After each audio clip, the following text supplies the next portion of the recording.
Hey, what's going on, guys? Joey B here. I would like to thank Laura's Lens, YouTube user Laura's Lens, for this article. And it's from CBC News Canada, posted on June 16th, 2011. And the title reads, Union Rally Draws 1,000 to Canada Post Office. And you can see in the photo here there are protesters, and there is a gentleman in the picture holding a sign with Prime Minister of Canada's Stephen Harper on the picture, and it says, "The boogeyman is real." Yeah, I can think of a few things to call him, and boogeyman's too nice. But nonetheless, so we'll go on and read here. There's some interesting little tidbits in this article. That's the reason why I bring it up. It says here, about 1,000 union members staged a loud rally in front of Winnipeg's downtown post office building on Thursday. The members from at least 10 different unions marched along Graham Avenue in support of locked-out Canada Post workers and striking Air Canada workers. They chanted, "Negotiate, don't legislate," and some carried signs criticizing Prime Minister Stephen Harper as his government moves towards back-to-work legislation for the postal workers. That's right. Back-to-work legislation. Get back to work like good little slaves.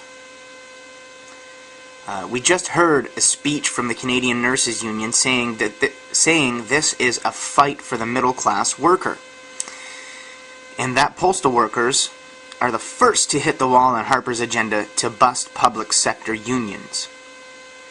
CBC News reporter Marion Cloack said just before 1 p.m. The Harper government gave notice on Wednesday that it would table the back-to-work legislation for the postal workers on Monday. Workers are angry, and they realize they've been betrayed by the government and that there was no intention on Canada Post's part to negotiate at all over the 8 months we've been at it, said Bob Tyree, president of the Winnipeg Local Canadian Union of Postal Workers. He worries it's a sign of things to come. And this is an important quote right here. He says, "There seems to be some secret plan going on with the Harper government and corporations, and this just seems to be the first shot they're firing at workers," Tyree said.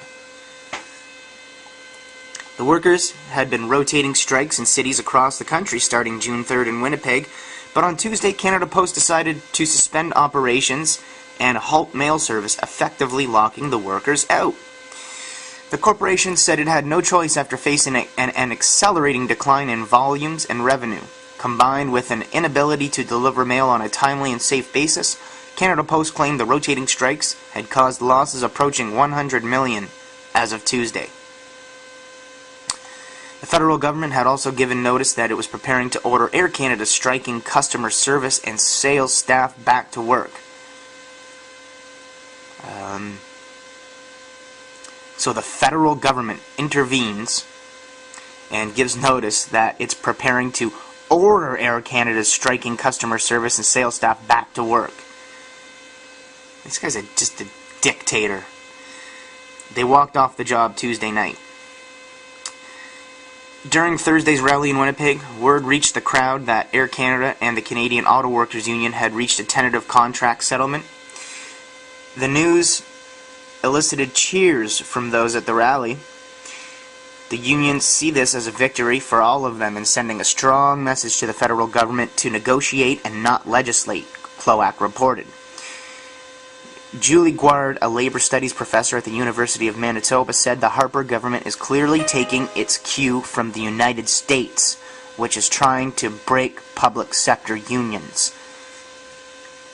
So, I want to read you two more quotes from this article, and I'll put the link below and you can check it out yourself. But it says here, "There seems to be some secret plan going on with the Harper government and corporations, and this just seems to be the first shot they're firing at workers." Okay, so there's that, and then there's Julie Guard, a labor studies professor at the University of Manitoba, who says the Harper government is clearly taking its cue from the United States, which is trying to break public sector unions. So they're taking away the public sector's ability to negotiate through unions and collective bargaining and stuff like that. I don't know a whole lot about all the legislation and whatnot, but yeah, it's some pretty weird stuff going on. I wanted to share this because of some of the quotes within this article. So take it, check it out for yourself, share it, and put it in the archives, my friends. Take care.